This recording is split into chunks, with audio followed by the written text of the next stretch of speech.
नमस्कार, मैं आलोक पुराणिक फिर हाजिर हूं आपके सामने एक विषय लेकर। इकोनॉमी पस्त, मार्केट मस्त। मार्केट से आशय स्टॉक मार्केट से है। स्टॉक मार्केट यूं तो आज जब हम बात कर रहे हैं 11 जून को, तो आज का डेटा हमको शो कर रहा है कि करीब 2% की गिरावट हुई है आज।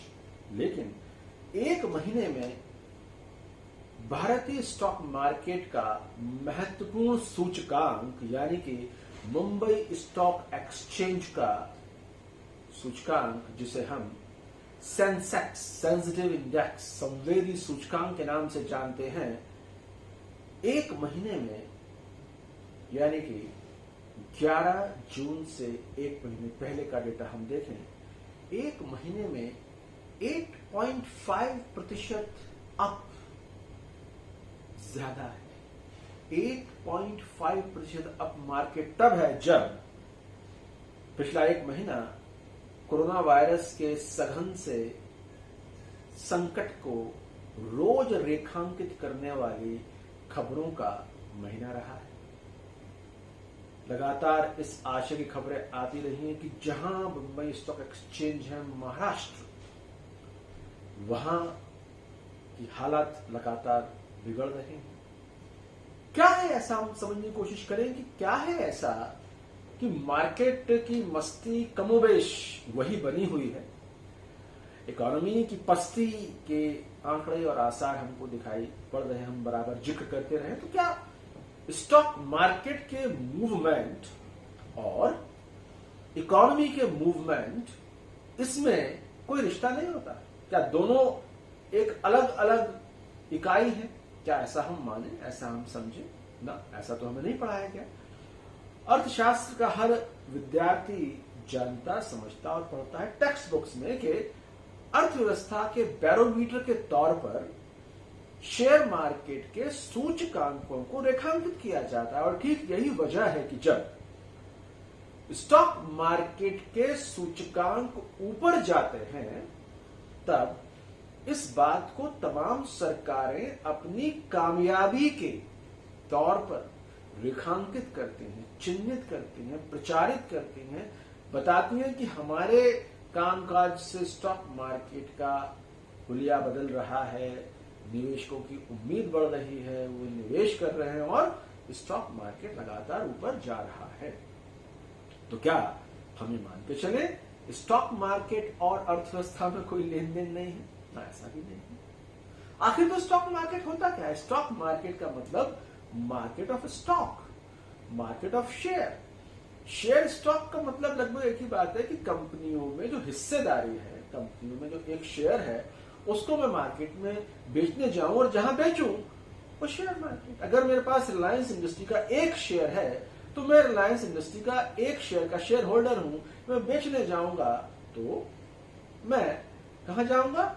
शेयर मार्केट में जाऊंगा, स्टॉक मार्केट में जाऊंगा। फिलहाल अभी शेयर स्टॉक को आप एक ही बात मान लें, तो शेयर मार्केट चढ़ रहा है, इकोनॉमी उतनी हमें तेज गति से चलती हुई तो छोड़िए, अब इस लॉकडाउन खत्म होने के बाद अनलॉक 1 में थोड़ी सी रेंगती दिखाई पड़ रही है। स्टॉक मार्केट की सेहत पे वैसा असर आपको क्यों नहीं दिखाई पड़ रहा, ये हमको समझना चाहिए।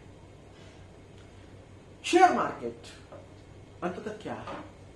शेयर मार्केट में तमाम कंपनियों के हिस्से यानी शेयर बिकने आते हैं।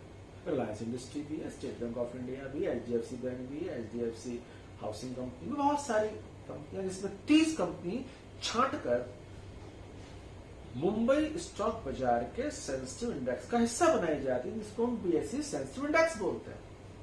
ये 30 कंपनियां देश की शीर्ष उद्योगों की शीर्ष कंपनियां होती हैं। इनके प्राइजेस ऊपर जाते हैं तो सेंसेक्स ऊपर गया, इनके प्राइजेस नीचे गए तो सेंसेक्स नीचे गया। मोटे तौर पर यह होता है। अब आप विश्लेषण करें पिछले एक महीने में क्या हो रहा है। रिलायंस इंडस्ट्रीज मुंबई के सेंसेक्स का बहुत महत्वपूर्ण हिस्सा है। इतना महत्वपूर्ण हिस्सा है कि अगर रिलायंस का भाव ऊपर चला जाए तो सेंसेक्स ऊपर चला जाता है, रिलायंस का भाव नीचे चला जाए तो सेंसेक्स नीचे चला जाता है।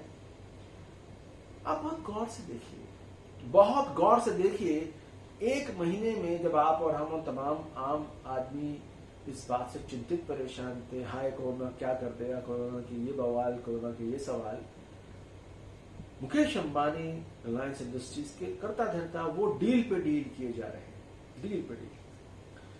कोई विदेशी कंपनी उसमें इन्वेस्ट कर रही है, कोई उसमें हिस्सा ले रही है, और हाल में उन्होंने अपना एक राइट इशू लेके आए जो उनकी कंपनियों के कर्ज कम करने में मदद करेगा। यानी कि वो अपने बिजनेस में कहीं कोई कमी उन्होंने एक महीने में नहीं छोड़ी।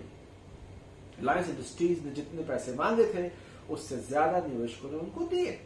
यानी कि रिलायंस इंडस्ट्रीज के भविष्य के प्रति सबकी अगाध आस्था है। एक बैंक HDFC बैंक जिसका बड़ा रोल है सेंसेक्स में, उसको लेके बड़ा पॉजिटिव मार्केट में व्यू है कि संकट परेशानी है, आज है कल नहीं रहेगी। ऐसी चुनिंदा कंपनियों के प्रति स्टॉक मार्केट के निवेशकों में आश्वस्ति का भाव है, दिस टू विल पास।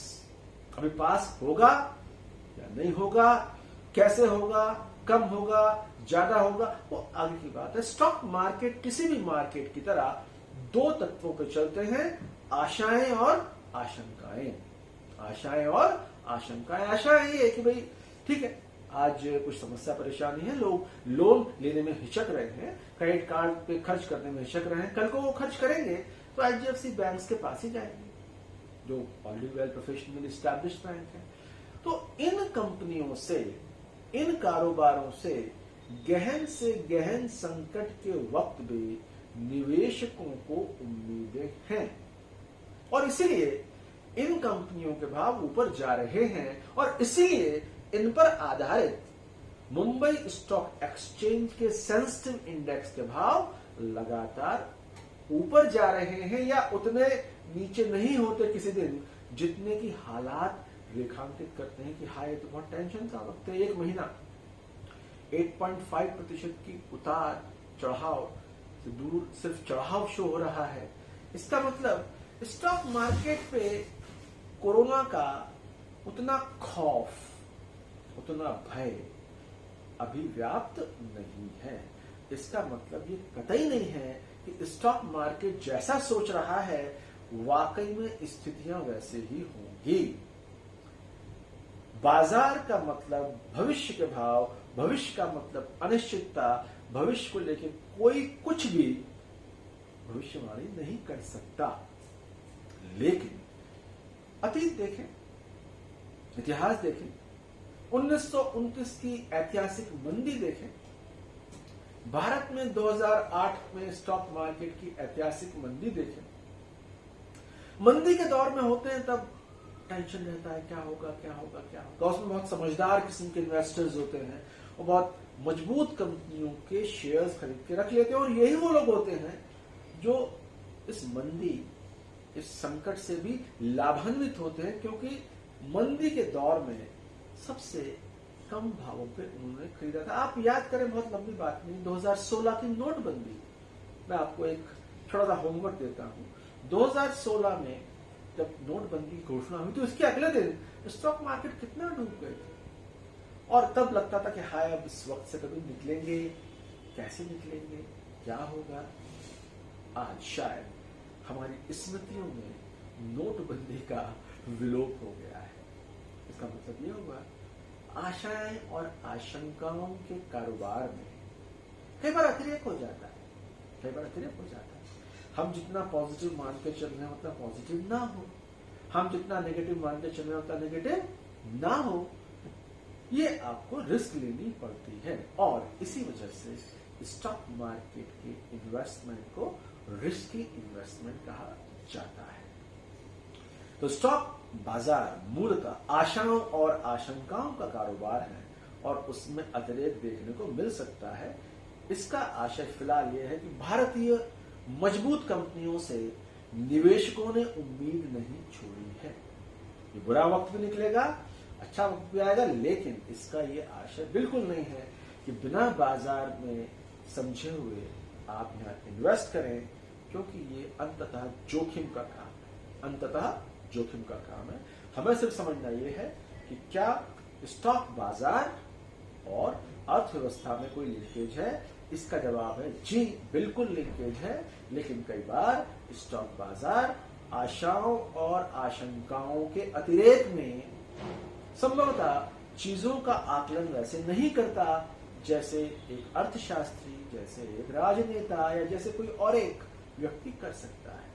इसलिए हमेशा कहते हैं स्टॉक बाजार हमेशा जोखिम का कारोबार है, लेकिन अच्छी कंपनियों में, अच्छे कारोबारों में निवेश दीर्घ दृष्टि से करने वाले निवेशक हर दौर में मौजूद रहे हैं और वो आज भी निवेश कर रहे हैं। इसलिए आप देखेंगे कि मजबूत कंपनियों के शेयर्स पिछले एक महीने में उसमें आपको बहुत नकारात्मकता दिखाई नहीं पड़ेगी। और सेंसेक्स खुद जो 30 बड़ी कंपनियों का समुच्चय है, यहां आपको एक महीने में 8.5% की बढ़ोतरी देखने को मिल रही है। नमस्कार, धन्यवाद। मैं आपसे निवेदन करूंगा कि हमारे चैनल को सब्सक्राइब करें, अपने फ्रेंड्स को बताएं, सिविल सर्विसेज की तैयारी करने वाले हर स्टूडेंट को बताएं। हिंदी भाषा में हम जटिल आर्थिक विषयों पर बहुत प्रामाणिक और सहज हिंदी में आपके सामने तथ्य, जानकारियां, वैचारिकी लेकर आ रहे हैं। नमस्कार।